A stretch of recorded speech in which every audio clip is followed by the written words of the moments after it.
अस्सलाम वालेकुम जी dear students. आज हम देखेंगे आईकॉम स्टैटिस्टिक्स का पहला चैप्टर।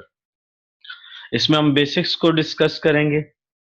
स्टैटिस्टिक्स क्या होती है? स्टैटिस्टिक्स में बेसिक हम डेटा को कलेक्ट करते हैं, ठीक है, और फिर उसको सिस्टमेटिकली अरेंज करते हैं किसी खास मकसद के लिए। मैं आपको इसकी एक एग्जांपल देता हूँ। मैं अगर एक स्कूल का प्रिंसिपल हूँ और मैं चाहता हूँ कि मुझे चाहिए कि मेरे जो बच्चे हैं पढ़ते हैं यहाँ पे, उनका एवरेज उर्दू का स्कोर क्या है। नॉर्मली स्कूल में बच्चे उर्दू में वीक होते हैं ना, बाकी सब्जेक्ट्स पे बहुत फोकस होता है। तो मैं अब थोड़ा डिफरेंट सोच रहा हूँ और ये सोच रहा हूँ कि यार मुझे चाहिए कि उनका उर्दू में नंबर कितने आ रहे हैं एवरेज। तो मैं क्या करूंगा, टीचर को कहूंगा डाटा कलेक्ट करो, सारे बच्चों के उर्दू के नंबर लेके आओ। जी स्टूडेंट्स, तो यानी वो जो मैंने टीचर को कहा कि सारे बच्चों जिन्होंने उर्दू का यार वो किया हुआ है ना, क्या उसे कहते हैं, उर्दू के नंबर लो, उनका एवरेज निकालो, सारों को जमा करो नंबरों को, और नंबर ऑफ स्टूडेंट्स पे डिवाइड करो और मुझे बताओ कि यार इनकी परफॉर्मेंस कैसे बेहतर की जा सकती है। तो ये क्या हो गया, मैंने एक सिस्टम बनाया डाटा कलेक्शन का। और मेरा मकसद है कि उर्दू में कौन कौन क्या पोजीशन है इस क्लास की, या आप इस साल के जितने रोड एक्सीडेंट हुए हैं उनका डाटा इकट्ठा कर सकते हैं, इस साल की आम की कीमतों का अंदाजा लगा सकते हैं। तो सारे पर्पसेस के लिए ये यूज होगी। अच्छा जी, नेक्स्ट नेक्स्ट है जी सिंगुलर सेंस में। अगर इसको देखा जाए, उस यार सिंगुलर सेंस को छोड़ो ना, सिंपल सी बात है, स्टैटिस्टिक्स में क्या करते हैं हम, फैक्ट्स को एग्रीगेट, एग्रीगेट मतलब होता है एवरेज, जितने भी फैक्ट्स होते हैं उनको इकट्ठा करते हैं और एग्रीगेट्स की सूरत में उनको एक्सप्रेस करते हैं एक नंबर की सूरत में। स्टैटिस्टिक्स में हम क्या करते हैं, जितने भी फैक्ट्स होते हैं उनका एग्रीगेट लेते हैं और एक नंबर की सूरत में उसको प्रेजेंट कर देते हैं। मैं आपको इसकी एक एग्जांपल छोटी सी दे देता हूँ, जैसे कि अब वही एक एक बच्चे के नंबर 70, 80 और 90। तो आप इसका एग्रीगेट निकालेंगे तो होपफुली इट वुड बी 80। क्या होगा, 80। तो ये 80 क्या है, नंबर है जो फैक्ट्स बता रहा है इस क्लास के कि इस क्लास में एवरेज नंबर जो आ रहे हैं वो 80 आ रहे हैं। ठीक हो गया। अच्छा, अब इसकी एक और डेफिनेशन है, मेरे ख्याल में सबसे अच्छी डेफिनेशन ये है, स्टैटिस्टिक्स वो टेक्निक या प्रोसीजर है जिसमें हम डाटा कलेक्ट करते हैं, जैसे मैंने वो टीचर को कहा था डाटा कलेक्ट करो बच्चों का, फिर उस डाटा को प्रोसेस करते हैं, फिर इस डाटा पे हमने एवरेज निकाली, मीन मीन औसत जिसे उर्दू में बोलते हैं, फिर उसको एनालाइज किया कि यार ये क्लास तो ठीक जा रही है, इसमें तो कोई मसला नहीं है, ठीक है। और फ्यूचर के बारे में हम to make the inferences, inferences होता है फ्यूचर के बारे में डिसीजंस करना, फ्यूचर के बारे में प्रोजेक्शन करना। हाँ, ये जो इस क्लास को उर्दू टीचर पढ़ा रही हैं वो बहुत अच्छी है। तो स्टैटिस्टिक्स में चार काम हो रहे हैं, एक हम डाटा कलेक्ट कर रहे हैं, उसको प्रोसेस कर रहे हैं, उसको एनालाइज कर रहे हैं, और फ्यूचर उसकी बेस पे हम डिसीजंस कर रहे हैं, और उसकी बेस पे हम डिसीजंस कर रहे हैं। तो आपने इस डेफिनेशन को करना है। नेक्स्ट, इसकी जो टाइप्स है ना, वो बेसिकली दो टाइप्स हैं, एक डिस्क्रिप्टिव स्टैटिस्टिक्स है और एक इन्फ्रेंशियल स्टैटिस्टिक्स है। डिस्क्रिप्टिव स्टैटिस्टिक्स खुद ही आपको नजर आ रहा है, ये डिस्क्राइब करती है डेटा को, और इन्फ्रेंशियल स्टैटिस्टिक्स प्रोजेक्शन देती है डेटा के बारे में, प्रोजेक्शन देती है डेटा। डिस्क्रिप्टिव स्टैटिस्टिक्स वो जिस ये जो पहली आपने जो डेफिनेशन पढ़ी है ना, वो सेम डिस्क्रिप्टिव पे लिखी। डिस्क्रिप्टिव स्टैटिस्टिक्स में डेटा कलेक्ट होता है, फिर वो प्रेजेंट किया जाता है टेबल्स, चार्ट या डायग्राम या एवरेजेस की सूरत। ठीक हो गया। डिस्क्रिप्टिव स्टैटिस्टिक्स क्या करती है, डेटा को कलेक्ट करवाती है, फिर प्रेजेंट करते हैं टेबल, ग्राफ्स और डायग्राम्स की सूरत। ठीक हो गया। इसकी ये नीचे एग्जांपल्स लिखी हुई हैं, जैसे final account, profit and loss, balance sheet, ये सारी इसकी एग्जांपल्स हैं। इन्फ्रेंशियल स्टैटिस्टिक्स मैंने आपको बताया है कि inferential statistics deal with the procedure for making inferences about the characteristics of the large group of data or the whole called population from the knowledge derived from the only part of the data called sample। inferential में क्या होता है, देखो अगर हम चाहते हैं कि जो ऑलपर्स दूध है कहीं वो खराब तो नहीं है, ऑलपर्स दूध के पड़े हुए हैं 2000 डिब्बे, 2000 डिब्बे पड़े हुए हैं। एक एक डिब्बे में से आप एक एक सिप लेके देख सकते हो? नहीं, आप उसमें से 20 लोगे डिब्बे, ठीक है? तो वो 20 डिब्बे आपका सैंपल है। आप उनकी बेस पे लार्ज ग्रुप यानी 2000 डिब्बों का फैसला कर दो। तो इन्फ्रेंशियल स्टैटिस्टिक्स में क्या होता है कि छोटा डेटा इकट्ठा, छोटे ग्रुप की बेस पे सारी पॉपुलेशन के बारे में डिसीजन कर दिया जाता है कि ये सारा ठीक है दूध या गलत है। उम्मीद है आपको मेरी बात समझ आ गई होगी। मैं फिर रिपीट कर देता हूँ कि देखो बहुत सारे जूस पड़े हुए हैं, मतलब 5000 जूस के डिब्बे पड़े हुए हैं। 5000 जूस में से यार मैं चख तो नहीं ना सकता। 50 डिब्बे मैंने लिए, चखा, मैंने कहा यार ठीक है सारा ठीक। तो इन्फ्लुएंशियल स्टैटिस्टिक्स इस तरह में। पॉपुलेशन क्या चीज होती है? अभी हमने बताया वो जो 5000 डिब्बे हैं वो क्या है? पॉपुलेशन है। Collection of all possible observation, यानी ऑल पॉसिबल डिब्बाज, फाइनाइट और इनफाइनाइट, ठीक है, relevant to the same characteristics. लेकिन होना सेम चाहिए, ऐसे नहीं होना चाहिए भाई एक डिब्बा जूस का, दूसरा दूध का है, तो तीसरा अंडों का है और चौथा जनाब सलाद का है। होना एक जैसा चाहिए, ठीक है। Is called population. टोटेलिटी यानी जो टोटल होते हैं ना, टोटेलिटी ऑफ ऑब्जर्वेशन या all observation are called population. Sample, उसमें से जो पार्ट आप इस सेलेक्ट करेंगे for observation is called sample. क्या कहेंगे? सैंपल उसको बोलेंगे, ठीक है। डेफिनेशन हम स्टैटिस्टिक्स की ऑलरेडी कर चुके हैं। By statistics we mean aggregate, नहीं ये इसको करने की कोई जरूरत नहीं है, जो ऊपर स्टैट हमने डेफिनेशन कर लिया है दैट इज एनफ। स्टैटिस्टिक्स की कैरेक्टरिस्टिक्स देख लें आप। स्टैटिस्टिक्स आर एग्रीगेट, जैसे हमने अभी मीन फाइंड किया था यार, अभी मीन नहीं किया, 3 बच्चों का मीन फाइंड किया है। ये देखो, ये 3 बच्चे दिए हुए हैं, एक के नंबर 70 है, एक के 80 है, एक के 90 है, और एग्रीगेट इनकी एवरेज 80 है, ठीक है। Statistics are affected to mark extend by, कोई जरूरत नहीं ये करने की, मुश्किल तक करना ही नहीं ना कोई ऐसी चीज जो मसला आप। अच्छा, स्टैटिस्टिक्स आर न्यूमेरिकली प्रेजेंटेड, यानी नंबर्स की सूरत में, जैसे ये 80 90 50 ये नंबर्स ही है ना, ठीक है। Statistics are collected in systematic manner, systematic होती है, ठीक है, ठीक है। अच्छा, ये एक्यूरेसी भी बताती है हमें, डेटा की क्या बताती है? एक्यूरेसी। और 3 आपने करने हैं, 3 से 4 कैरेक्टरिस्टिक्स करने हैं, शॉर्ट क्वेश्चन होना है, लंबा नहीं होना, ठीक है। नंबर्स की सूरत में प्रेजेंट किया जाता है, सिस्टमैटिक मैनर में किया जाता है, ये एक्यूरेसी बताता है, ये हम ऑलरेडी कर चुके हैं। स्टैटिस्टिक्स में collection, presentation, analysis and interpretation of data होती है, ठीक है जी।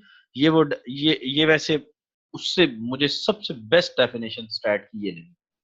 कलेक्ट, इसमें कलेक्शन होती है, presentation, analysis and interpretation of data.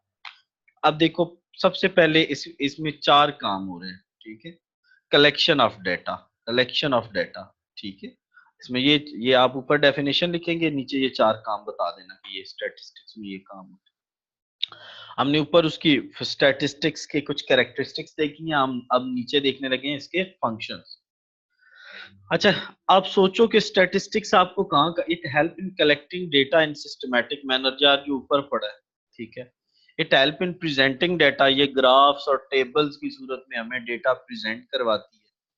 अच्छा, it helps in highlighting the important features, यानी ये हमें बताती है कि ये इम्पोर्टेंट चीजें हैं, इनको हाईलाइट करो, ये इस पे काम करो। ये हमें कंपैरिजन करवाती है, ये हमसे क्या करवाती है? कंपैरिजन करवाती है। ये हमसे अगली अगली प्रोडिक्शंस करवाती है कि फ्यूचर में क्या होने वाला है, ठीक हो गया जी। इसकी कुछ लिमिटेशंस भी हैं, इसकी कुछ लिमिटेशंस भी हैं, ठीक है जी। तो हम लिमिटेशंस की तरफ अगर आए, यानी कुछ इसमें मसले मसाइल भी। तो statistics only deal with the aggregate, it deals with the group of individual and indicate the qualities of the whole group। यानी statistics जो है ये देखो ग्रुप के बारे में बता रही होती, एक एक खास चीज के बारे में। तो जैसे मैंने अभी स्टूडेंट्स का बताया, एक एक स्टूडेंट, अली क्या करता है, अली के बारे में स्पेशली एक एक चीज नहीं बताएगी, वो बताएगी पूरी क्लास के स्टूडेंट्स की क्या हालात है, पूरी क्लास के स्टूडेंट्स कैसे पढ़ रहे हैं, ठीक हो गया ना। यानी पूरी ग्रुप के बारे में बताए। Most of the statistical techniques are useful for analysis of quantitative data, qualitative data को, यानी ये आप आपकी ऑनेस्टी, यार ऑनेस्टी को मैं क्या नंबर दूं? ये तो यार नंबर्स पे चलती है ना, क्वांटिटी पे चलती है, क्वांटिटेटिव डेटा पे स्टैट चलती है।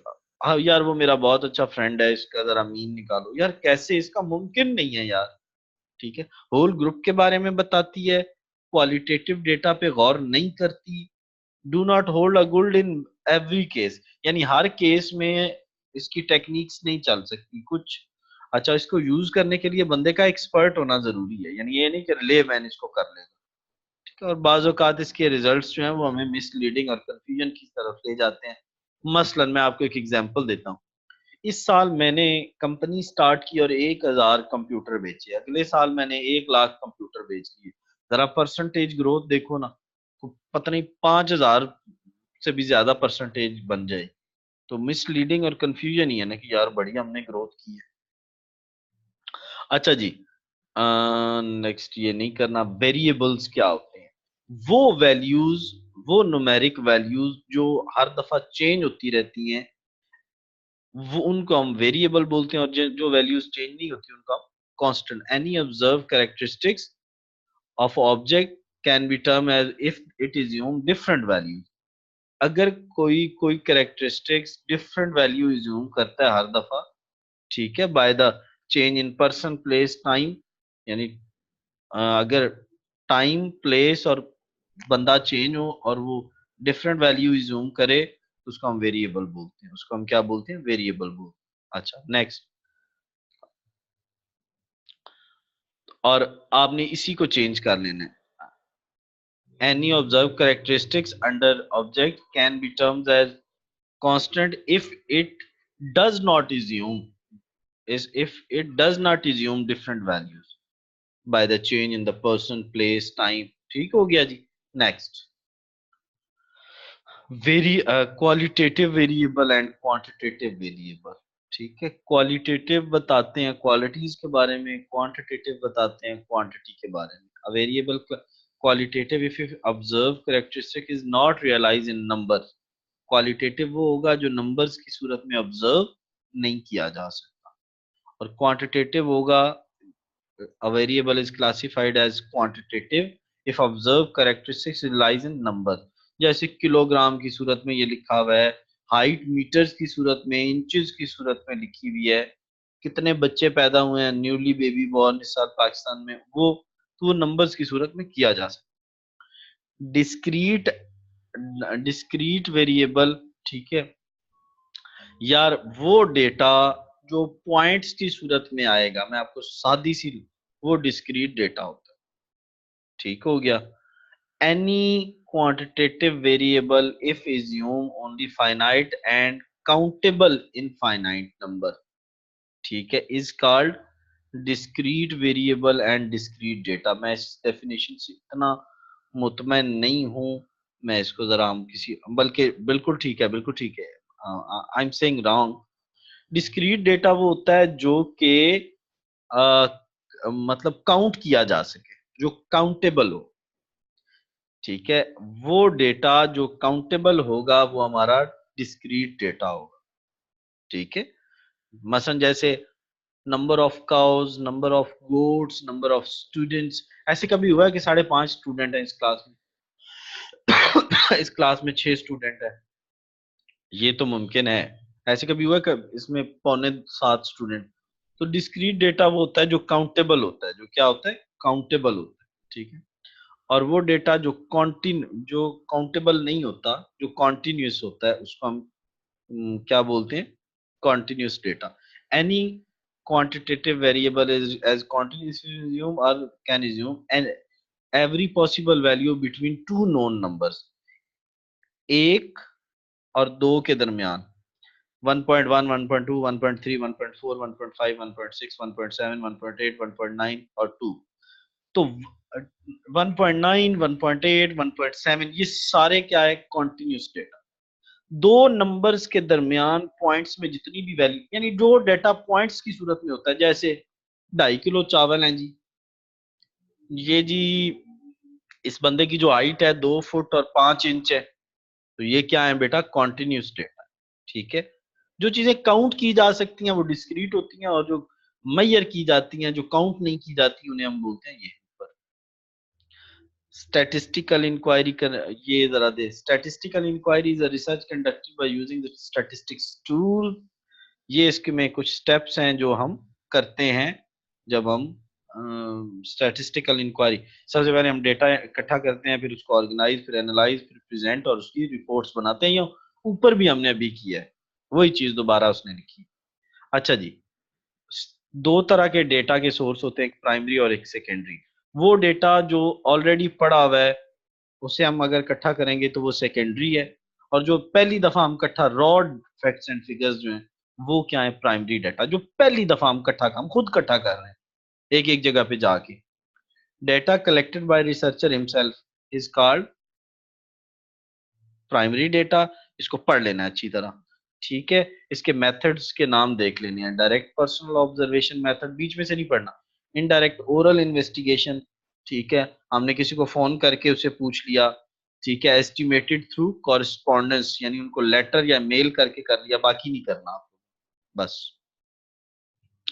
और मैंने सेकेंडरी आपको डेटा बता दिया है सेकेंडरी डेटा के बारे में, कि सेकेंडरी डेटा वो डेटा होता है, data which is already available in the market in the form of newspaper, ये if data is are not collected by researcher or a representative directly from the actual respondent or the information but obtained from some else source, ठीक है, किसी और source या record या public newspaper से ले रहे हो, किसी जर्नल से ले रहे हो, जर्नल नहीं हो आर्मी वाला जर्नल नहीं, जर्नल मुराद कोई रिसाला, किसी रिसाले से ले रहे हो, उसके अलावा किसी बुक से ले रहे हो, तो वो सेकेंडरी है।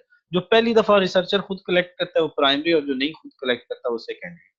Thanks for watching and stay blessed.